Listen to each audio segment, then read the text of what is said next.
Hi, I'm Jack Ferry, and my new album Action Figures is out on May the 1st. A lot of people make video essays about stuff that you've never heard of, but you'll still tune in and watch it, so I thought I was going to do a breakdown of all 13 tracks on my first ever album. I'm so proud of this work, and I want to share everything about it with you. So, let's get into it. So the story of Best Days of Your Life starts in Amsterdam, and it starts with a little dog named Taki. While I was in Amsterdam, I saw this dog everywhere, and while I was in one of the department stores, I found a toy that played his little theme tune. It was very cute, and I couldn't take it back with me, but I just loved the tune. And when I got back to my friend's flat where I was staying for the summer, I tried to play it on the ukulele, and I could never get it right, but I did come up with the main riff. So thank you, Taki, for that one. The rest of the lyrics I started writing while sat at a Technics organ that my friend and I promised to go halves on, but I never actually followed up with paying him back for it. So Izzy, if you're watching this, please text me your bank details and I will send you £25 a little late. The riff really was just something I needed to connect all the lyrics. The lyrics are really about growing up and getting older. I wrote this when I was 20, which was obviously a very formative time in everyone's life. I was at university, I was 300 miles away from home down in Cornwall, and this was a song that felt really personal to me. I was going through a little bit of writer's block at the time, and it was something I really wanted to get across that wasn't just a song about love or breakups or anything like that. It was just something about me and the passing of time and how much of an impact it had on me growing up around lovely people, but ultimately by myself and learning about myself for the first time. It took a lot of inspiration from bands like the Beach Boys, especially on their album Surf's Up. The riff, however, is purely indie pop rock. The chord structure is a little different, and I think partly it's because I nicked it from a Queen song called You're My Best Friend, which is one of my all-time favourites. That rising bass line with the chords just fitting into those different inversions was something I really wanted to show the progression and movement forwards of time passing, and I think it really worked. Guitar solo on this is also really heavily Queen inspired, just multi-tracked guitars that are fantastic on the record, but very tricky to play live. It's something I've had to come to terms with very recently and come over and practice over and over again to try and get the lines right. I mean, it took ages, and I'm so proud that I actually managed to learn these parts, especially because I didn't originally play them on the recording. On the recording, I'm playing the rhythm guitar and the keyboard part, which I worked out in a kind of 4-part harmony. First, the first guitar, then I wrote the original riff, then the harmony riff, then the bass riff, and then the keyboard part, which is played on an E-piano really subtly, but I think it adds a lot of texture, and I'm very happy it's there. I also, spur of the moment, added in that little tambourine part in the chorus. I really love that little tambourine part, and I really think it makes the energy of the song go a bit crazier. I'm so happy with how this works. The end of the song kind of is untypical of the rest of the song. It doesn't follow that standard riff structure, and it's because in the middle of the recording, one of the drum mics fell while the drummer Owen was hitting that final riff, and he only hit 3 instead of 4. I think it's a great way to bring the song to a halt, rather than just giving the people what they want. It's kind of a jarring sensation. It really takes you out of it, and I'm really happy that we had that serendipitous moment so we could put that all together and get something a little bit off-piste. I think it works really well together, which is why I released it as the first single back in 2020.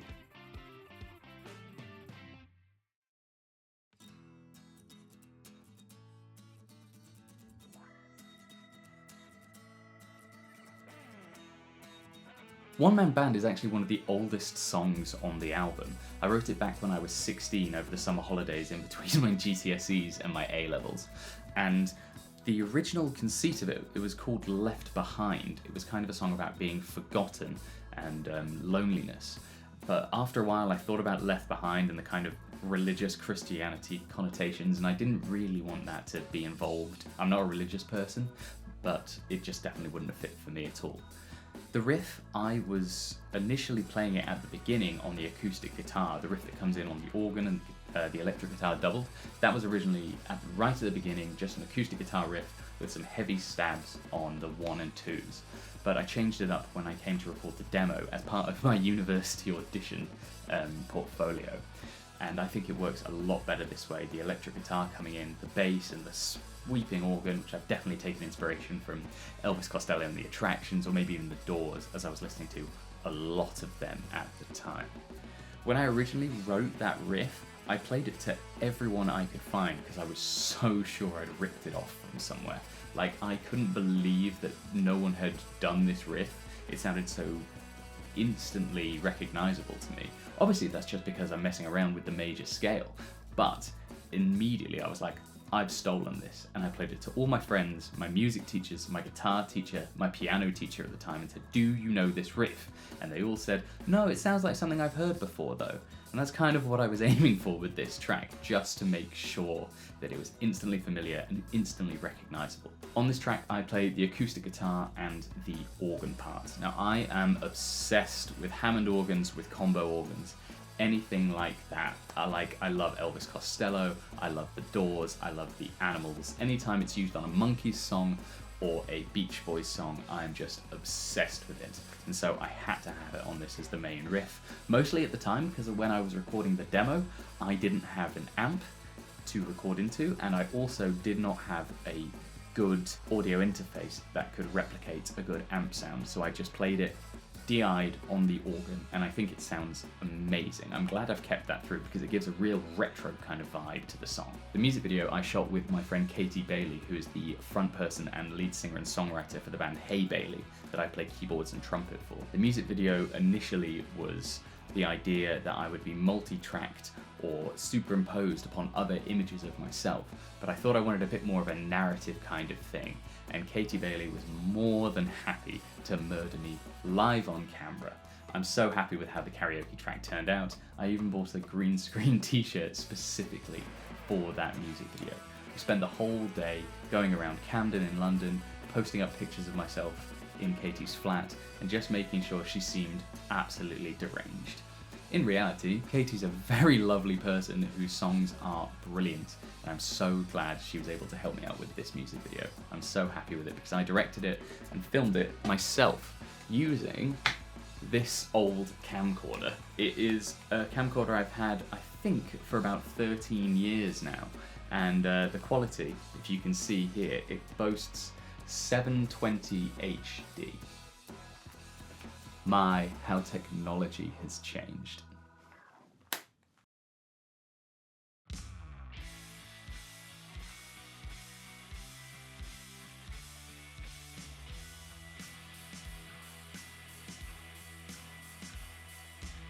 My favourite era of Pink Floyd's music, bizarrely, is actually Syd Barrett's input. Although I love The Wall and I love Dark Side of the Moon and I have a special place in my heart for the final cut, Syd Barrett's contributions to the band just excited me so much when I was a teenager. I initially wanted this song to start with the riff from Astronomy Domine, but I didn't want to run into copyright risks with that one. So I got rid of that and replaced it with that intro. The chords on this song are alphabetical in nature, actually. That intro literally just goes A, B, C, D, E. And I don't know, there's something special about that. I believe it's the, what would you call it? That's a minor, an A minor scale, but because all the chords are major, it sounds out of place, and I'm really happy with it.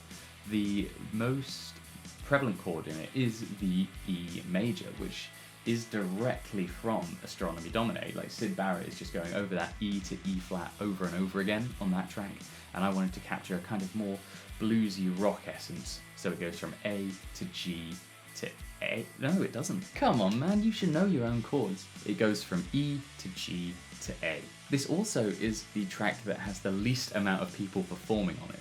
On this track, I'm playing the electric guitar, both the rhythm and the lead parts, the bass guitar, the keyboards, and the drums as well. The drums were recorded initially for this album really trickily. We weren't really happy with the mic placement, so when it came time to mixing it, we either could just cut it out of the album, or we could sample drums, or I could just re-record it. And so that's what I did, using my MIDI drum kit and a really nice plugin to make sure it actually sounded like real drums. During the guitar solo, there's a really heavy harmonized hit. That's both vocals and guitars, and in our audio workstation, we had that labeled as Queen harmonies. There's a lot of Queen influences on this album. I don't think it shines through maybe in my vocal performances as a bass rather than a tenor, but I think it adds a lot to the track. It was inspired in part by someone I went to school with who has really changed their life around and definitely was never a drug addict. And I hope they hear this song and I hope they like it because it's something that's really personal to me. It's a very early song as well. It's one of the ones that really made me think, wow, I could keep writing songs. And look at me now, with 13 on an album.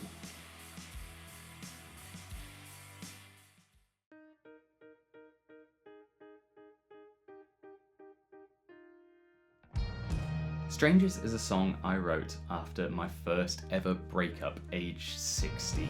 It's very weird to think back on that time as being 11 years ago now, but I think as a breakup song it still holds up, and whenever I sing it I remember those feelings I had, all those twisted adolescent thoughts on love and loss and everything in between, and how two people who were so close and shared everything can suddenly just become foreigners from one another.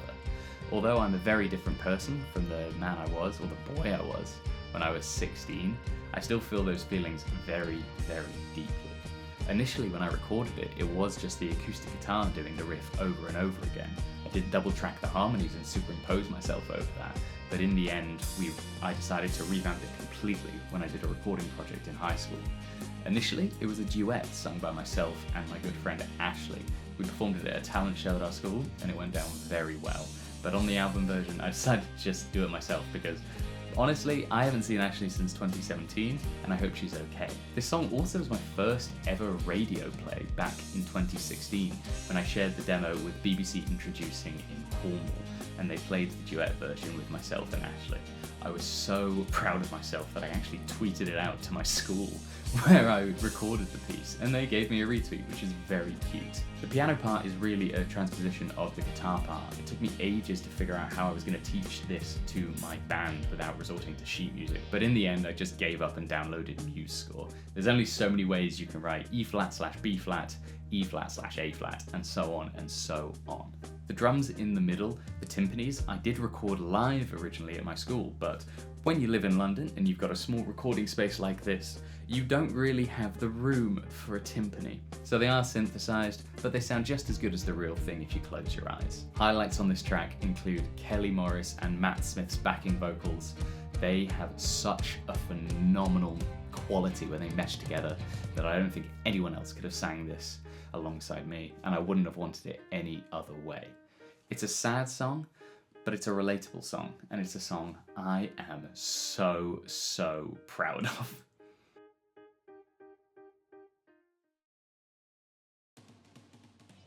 Back when I were a wee lad in high school, I was the bass player in a band called the Restless Kings, and primarily we were a blues cover band. We played all the songs by The Who and the Eagles. We did a lot of Lynyrd Skynyrd, we did a lot of Cream. And so when it came to writing original songs, we had two. One written by the guitarist John, and this one by me. Dr. Doctor was initially inspired by a fledgling medical student that I had a massive crush on when I was a kid. It's a real blues-driven rocker. That chord sequence is so typical of blues, that 12-bar thing, but with a little bit of a spin on it as well. The drum solos by Owen Hanford on this are just absolutely incredible. They blow me away every time I hear them, and whenever we play it live, he just absolutely goes to town on it. The guitar solo as well by Izzy Spencer is just mind-blowing. I used to live with Izzy and he spent a while working that out. It's not just an improvised spur-of-the-moment thing. He meticulously planned that one out to make sure it would just go absolutely crazy. Something you might notice about this song is the applause at the end. We wanted to make it sound like it was a live recording, or we had people in the studio watching us, but in reality, it was me, 4 of my flatmates, and our trumpet player just absolutely going crazy in our little backroom studio, applauding, cheering, whooping, and whistling, and we multi-tracked that 5 times just to make it seem like we had a huge audience there listening to us. So this one is for the Restless Kings. John and Ollie, I hope you like this one. I hope I've done it justice, and I hope when you listen to it, it brings back good memories, because being in the Restless Kings was how I learned I loved being on stage, and while I might have shifted from bass to guitar and accordion and saxophone, it was formative, and I'm glad I wrote this song with you guys.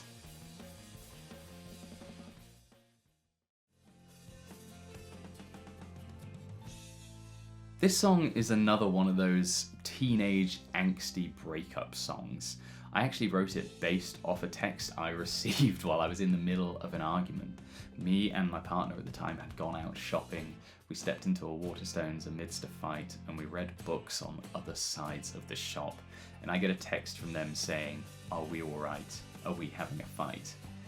And the answer was yes. I won't go into too much detail, but they've done something to upset me, which I'm sure you can hear in the song. And that really just sparked something in me, and that kind of led to me putting all my emotions out into songs like that. I kind of thought it was a bit embarrassing to be so honest and so forefront when you're recording stuff like that, but I think putting it out there made me feel a lot better at the time. And whenever we play it, I always get a little bit angry for that kid. There's a couple of runs in this as well that I really like. I actually ended up playing the piano on this track, and that run, I used to do that live on my own when I would do solo performances. I would just do that on the guitar, and there was no bass involved, there was no lower end, and so it sounded kind of really lonely. So on this one, we decided to imagine that even though less is more, just imagine how much more is. And so we double tracked the electric guitars. There's an acoustic guitar part doing that. There's 3 octaves of piano running that riff as well. And it leads in really nicely to the chorus. Even though this is essentially a 4-chord song and really simplistic, some of the best songs I've ever heard have been simplistic 4-chord songs. They say so much. It's like, you know, if you can say something so simply with so much backing, you don't need to be complex about anything. If you're just getting your emotions down on tape, it doesn't need to be a deep exploration. Sometimes you're just angry and sad, and sometimes you just need to say that. And when I wrote this, that's what I was. I've mellowed out a lot more since then, though, I'm sure you can tell.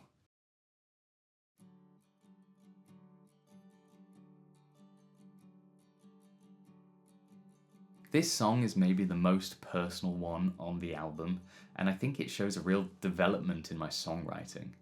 I wrote this when I was 21 years old and having a really tricky time with my personal relationships and my attitude towards drinking and just who I was and what I was doing in my life. I was constantly upsetting people, I was constantly causing arguments, and I was constantly feeling like I was the victim when I was definitely not.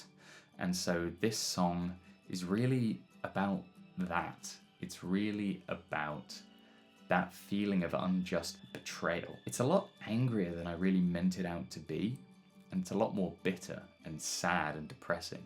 It's almost now become a character song.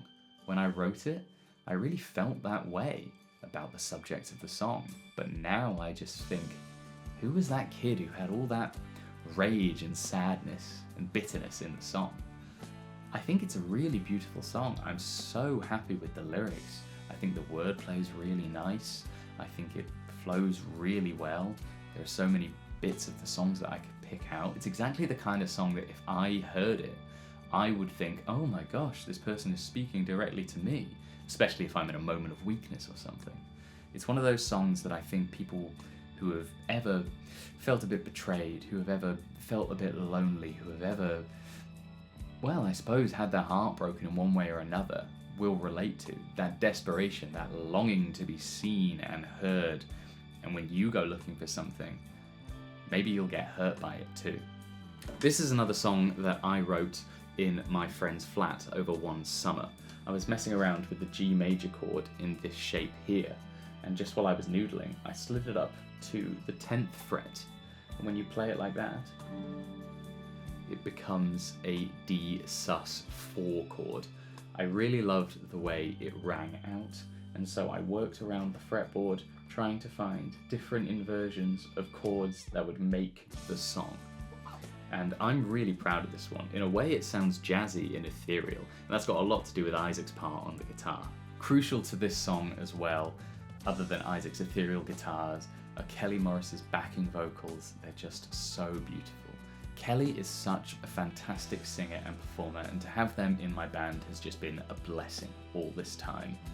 Mer and Rosie's trumpet parts as well just really add a whole lot of texture to the song. Merrin's a teacher now, but I hope her and the kids she teaches always remember the time she was a little bit of a rock star. This is also the first song of mine that was ever covered. I used to run an open mic night at the university I went to, and one of the people who had a regular spot there, Brittany, came in one day and they'd learnt the song off by heart. I think she must have filmed me playing it, watched it back, and then surprised us all with it, and I was genuinely incredibly touched. They ended up using this song in one of their final film productions at university, and if they want to remake it, Brittany, feel free to use this song. I'm glad you liked it so much.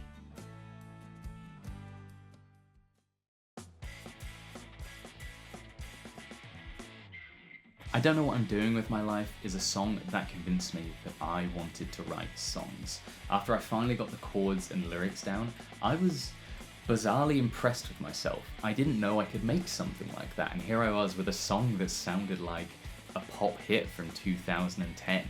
I was so happy with what I had achieved, and I knew I wanted to keep doing this forever. Originally, the song was about a friend of mine who changed their plans. We were going to go to university together and form a band, but they went somewhere else and became a world-class sculptor, and I scuttled off to music school. So, reflecting on that and thinking about my life at the time and the monotony of getting up and going to work and going to university, I don't think I was in a very good place when I rewrote the lyrics, but now as a working adult, they really, really ring true. And I'm so happy that I actually changed that around. It fits so much better, and I think a lot of people can relate to the rallying cry of, I don't know what I'm doing with my life. There's an old demo going way back where there's still an organ solo on it, but I directly ripped it off from They Might Be Giants' cover of New York City. And so when it came to re-record it, I'm on the organ again. I love playing the combo organ. I had to really think about this one. I put a lot of effort into composing that organ riff. I put a lot of effort into thinking how it would all go. I wasn't a really competent keyboard player at the time. I could write for the piano, I could back up people in bands, but this was my first time really experimenting as a lead player, and I think putting it down on tape like this really made it all work. When I started playing this one live, it got the biggest reaction, and I don't know if that's because I was playing to my peers at the time who were either 16 or 18 or 20, or when I brought it back when I was 25. It seems like no one ever really knows what they're doing with their life, and being together in that loss, well, it's a blessing and a curse. We're not alone, but I also wish we weren't together on it. But I hope you're willing to take a guess.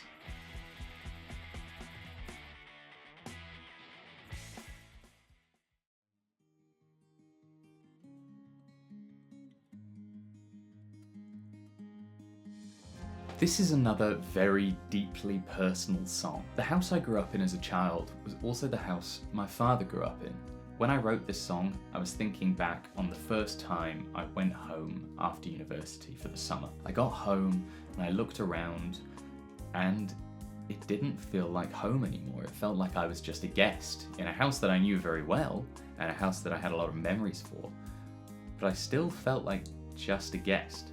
I was riddled with nostalgia. And then I thought about my dad, who grew up in that house, who also left their home. And then they came back. And I wondered if my dad ever felt the same about the house. Like he wasn't really home after he moved out 31 years before that. And then he came back. It's something I thought about a lot when I was making the song. Did my dad feel at home in the house that I once called home? Has he felt home? I think he has. And even going back now, it feels like home. Home is an interesting topic, and it's a concept that comes up a lot in this song. Initially, I was going to record this song as it was performed originally live, with myself playing the banjo instead. But during the time at university, my banjo actually got stolen. It's a cold case, so if anyone at Falmouth wants to figure that one out, please let me know. Tell me where my banjo's gone. My parents got me that for my 18th birthday. I missed that banjo. When it came time to record it, I didn't actually have a banjo, so we just stuck on an acoustic guitar part as a filler, and then when we listened to it and added in all the other instruments, it really flowed so nicely. I also play the clarinet part on this track. Prior to this, I'd never played the clarinet before. I played the saxophone, and that was the extent of my reed instruments. So, after I scored it for a live performance for clarinet, I couldn't get in touch with the person who played with me, so I decided I wanted to learn it myself. How hard could it be? Yeah, quite difficult actually. The clarinet is quite a difficult instrument, but I persevered, pushed through, and that harmony play between the clarinet and the trumpet is still standing. I also played the mellotron on this track. The mellotron is an old kind of precursor to the synth. It runs on tapes rather than synthesized noise, and so the sounds you hear are tape loops of recorded instruments. And this one, specifically the flute, is kind of a very famous sound in a lot of 60s music. It is the main instrument you hear and associate with Strawberry Fields Forever by the Beatles. And so when I wanted to add a sense of nostalgia and a sense of kind of rustic understanding, that was the first thing I thought to add, just a little touch of mellotron. I mean, it's synthesized mellotron, it's not a real mellotron, those things are so expensive. There's also a beautiful 3-part harmony on this track between myself, Kelly Morris, and Matt Smith, who are both fantastic singers and performers.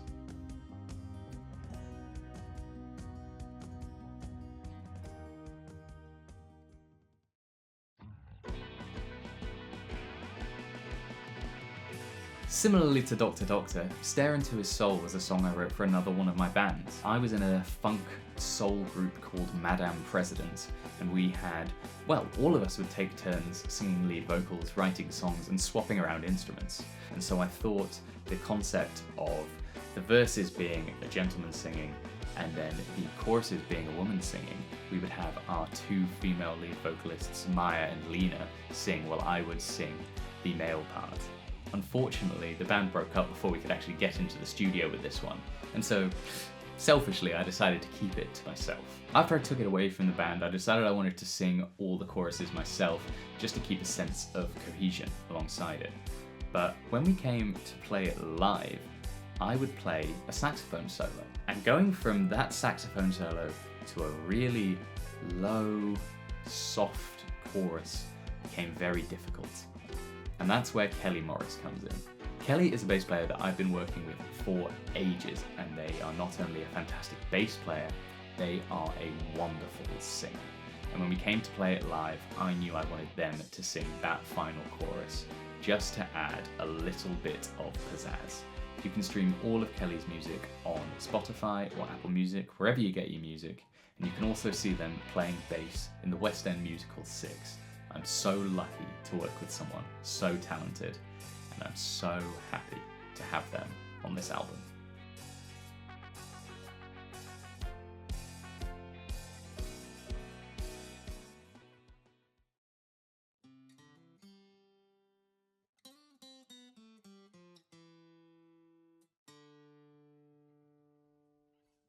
Like many weird little kids, I was obsessed with the theory of the end of the world and the Mayan apocalypse. I remember seeing the film 2012 in cinemas for my 12th birthday, and spoiler alert, it's not very good, but the concept of the Mayan apocalypse stuck around in my head. And then when it came and went on December 21st, 2012, that got me thinking about what the fallout would be if there was a doomsday that came and passed. I lived through a lot of doomsday crises. There was one I remember specifically because it was the same day as a new series of Doctor Who was airing, and I was just bummed out I might not see that new series. But here we are, and I got to watch The Impossible Astronaut. It's a real country folk jamboree on this track. I'm playing the acoustic guitar, the piano part, and the banjo after I finally got a new one for another birthday. Originally, I wrote this in the key of C sharp, which when you're notating chords, is a particularly tricky key to write down. There's so many slash chords and so many different things and weird hand positions, especially on the piano. So when we came to put it in a band setting, I just shifted it one down to C major, which makes for a lot easier playing experience. It's a fast-paced country song about the end of the world, and it's also got a bit of a play of words in it. I love one line in it that says, "Not even revelations could make them realize." And I don't mean to toot my own horn, I do that on a couple of the other songs. I think that's rather clever.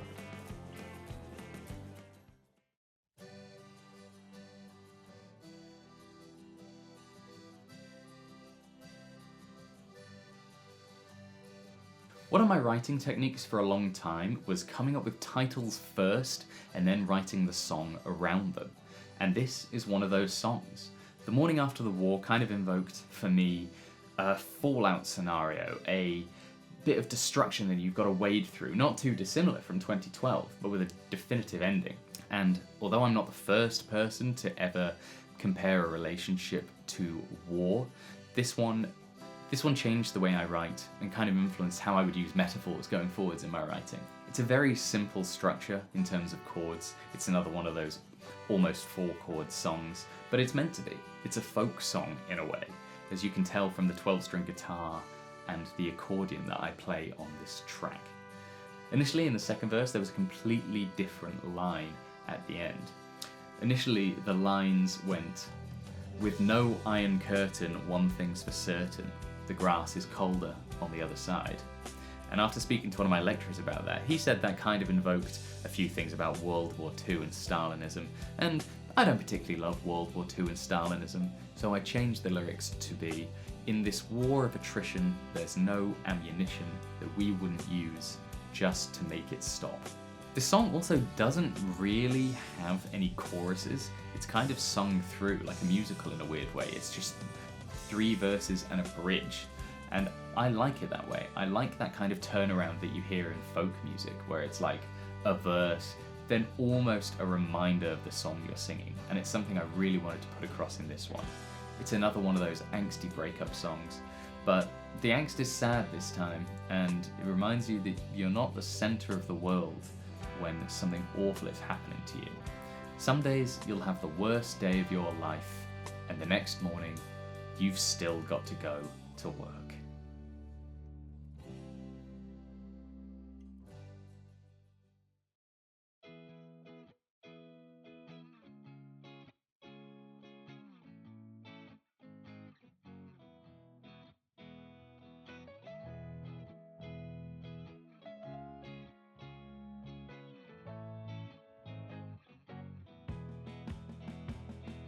You might look at the title of this song and think, Fall Out Boy, Panic at the Disco. But the real inspiration for the title of this song was the title of one of Courtney Barnett's tracks. Courtney Barnett is one of the most influential musicians that I've come across. She has touched every bit of my music, and if you listen closely, you can hear her Australian twang across all my songs. Specifically, with the title of her song, Nobody Really Cares If You Don't Go to the Party. I thought, what if I write a long complex sentence in the middle of the song and make it the title? And that's what I did. This song is really a slow dance. Whenever I play it live, I invite people to pair up and dance around. It's one of my clearest love songs, it's one of my most hopeful songs, and it's a song that really means quite a lot to me. The first time I ever played this live was at one of my friends' weddings. And my parents were guests at the weddings. Now, I'd played in front of them before in the home, or they'd come to one of my band's shows, but they'd never heard my stuff on my own. And so I played this song at a wedding, and the bride and groom danced, and so did my parents. It's a very special song for me in that regard. I wanted to make it sound like a classic, almost like a big band song, and so we added a trumpet part from Mare and Rosie, and I played the saxophone part, which you can hear tracked on either side of the stereo space. The guitar solo is also one I wrote as well. That was another meticulous one, reading about how Brian May wrote all his solos out and how he never plays them the same way, the same time. I wanted a solo that I had written the melody for. I wanted it to be singable. I wanted it to be something you could always remember, especially that riff at the end, which me and Isaac Spencer played in harmony. We also added a trumpet part playing that in harmony as well. It's a really beautiful stack, and I think it works incredibly well for that kind of big sound. Kelly and Matt's vocals shine through on this, but so does the piano playing of Nathaniel Walter. Now, Nathaniel is such an incredibly talented piano player. When I first met him at university and I got to watch him play, I thought, oh my gosh, I don't think someone that talented would be in my band. And I was proven wrong, and we worked on this album together along with the rest of the band. Owen's drum parts, Kelly's bass and vocals, Matt's vocals, and Isaac's guitars, and Merrin's trumpet playing make this a really cohesive love song. It's one I'm so proud of, and I think it's, as I've said before, extremely hopeful. I think it's a song of hope, I think it's a song of love, and I think it's a song of being together against the odds. No matter what anyone else might say, no matter what else might come your way, you can be together with someone. And I think that's a really lovely thing to think. And I think the sentence in the song is true, you know? Any number of things could potentially happen. So what makes us a shock?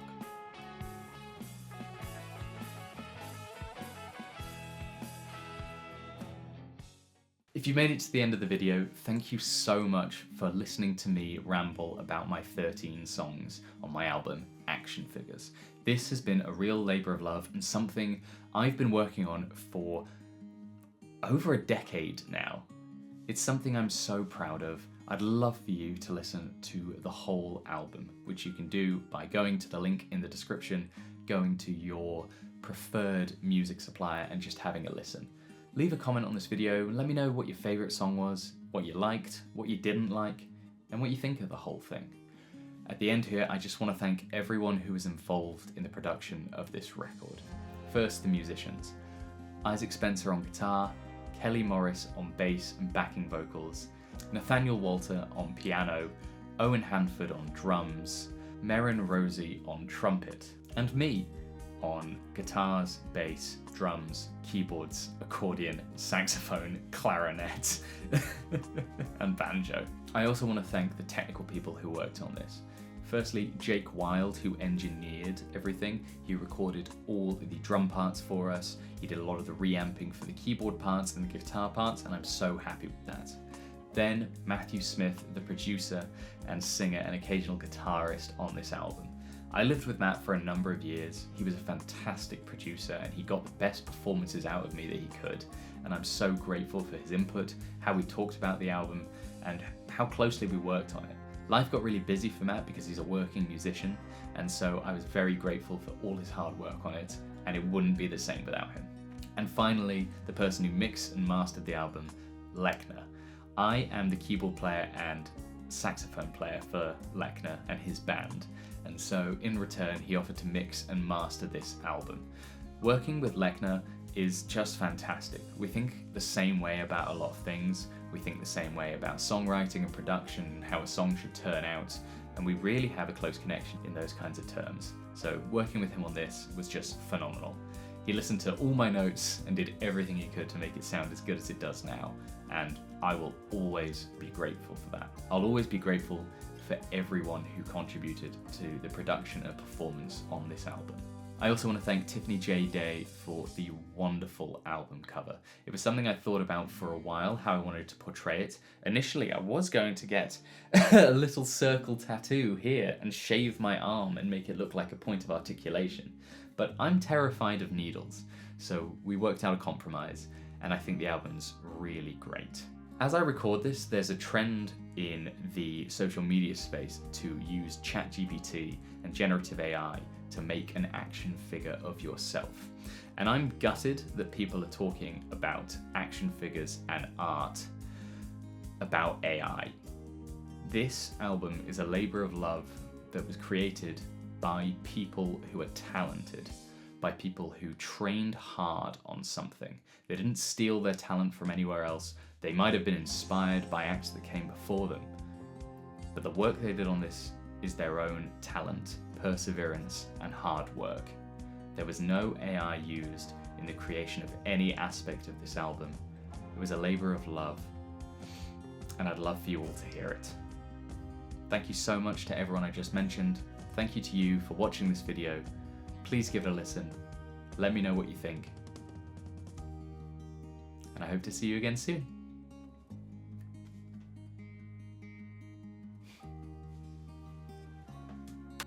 Jesus, just spoke for ages. Ugh.